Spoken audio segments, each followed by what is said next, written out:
भारत की अध्यक्षता है इस बार G20 की और विदेश मंत्रियों की G20 देशों के विदेश मंत्रियों की बैठक 2 मार्च को दिल्ली में होनी है।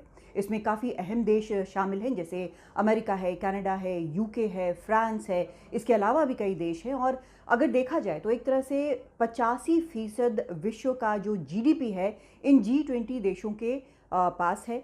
75% अंतर्राष्ट्रीय व्यापार जो है इनके हवाले है और 2/3 दुनिया की जो आबादी है वो इन देशों में बसती है। तो इस लिहाज से ये G20 की बैठक जो है बेहद अहम है।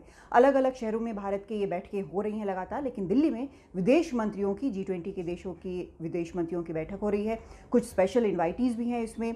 कुछ जो इंस्टीट्यूशंस हैं जैसे IMF है या UNDP है, इनके भी प्रतिनिधि यहाँ पर मौजूद रहेंगे।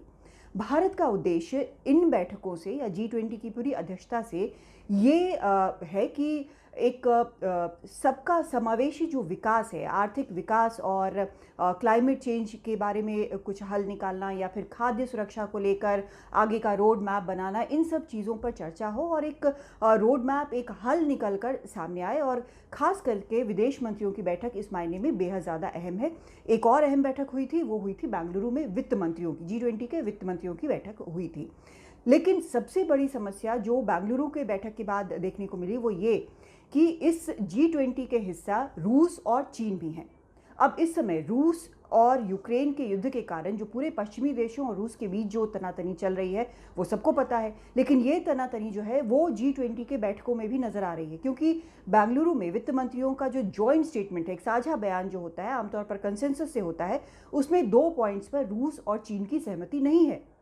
भारत चाहेगा कि जब विदेश मंत्रियों की बैठक होती है उससे जो एक कम्युनिक निकल कर सामने आए उसमें सबकी सहमति हो, लेकिन क्या ये संभव हो पाएगा, ये सबसे बड़ा सवाल है।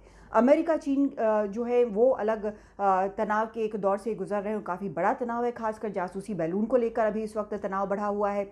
रूस ने पिछली बार आरोप लगाया था कि उसे गलत तरीके से दूसरे देशों के, पश्चिमी देशों के प्रतिनिधियों ने उसके साथ बर्ताव किया है। लेकिन पश्चिमी देशों का ये कहना है कि रूस पे सैंक्शन ज़रूरी हैं और रूस जो है वो एक अग्रेसिव पावर है। तो ये सब कुछ जो पूरी दुनिया में हो रहा है, जिसका असर पूरी दुनिया पर नज़र आ रहा है, उसका असर यहाँ पर G20 की बैठकों में भी नज़र आ रहा है। तो G20 की बैठक भारत के लिए, G20 की जो अध्यक्षता है वो भारत के लिए बेहद अहम है, बेहद सम्मान की बात है, बहुत बड़ी चीज़ है। तो उसको सक्सेसफुल बनाने के लिए, उसे सफल बनाने के लिए भारत जी तोड़ कोशिश कर रहा है।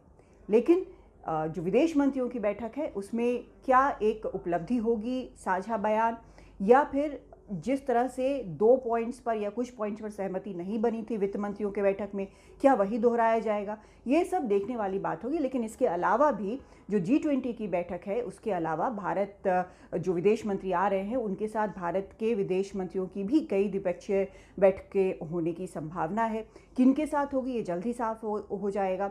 जो देश आ रहे हैं वो भी आपस में शायद द्विपक्षीय बातचीत करेंगे।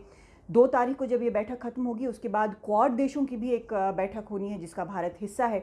तो एक तरह से ये पूरा हफ्ता जो है भारत के लिए अंतर्राष्ट्रीय मामलों को लेकर और अंतर्राष्ट्रीय मंच पर उसके कद को लेकर एक बेहद अहम वक्त है।